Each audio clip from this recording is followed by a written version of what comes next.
Katolla juoksija on siinä. Tuolla katolla juoksentelit, sinusta on valokuva. Joo. Niin. Niin.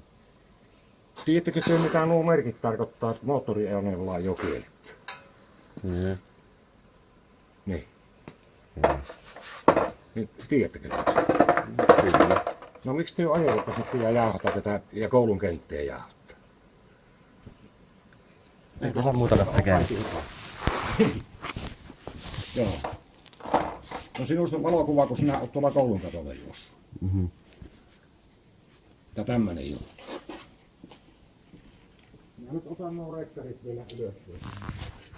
Ei sinne lopulla ajettu. Niin.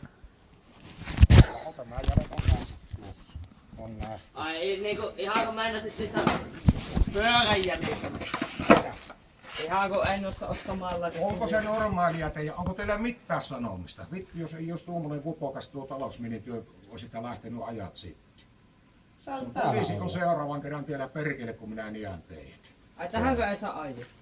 Ei, siinä on tuolla on kieltomerkki ja tuolla on kieltomerkki. Jätetään sitten seuraavan. Niin, sitten jättäkää tuolle puolelle, niin sitten voitte olla. Mutta ei tässä ei voi. No Mitä koulukenttä? Joo. Jos te ette ymmärrä kieltomerkkiä, mitä tarkoittaa. Juu. siirretään.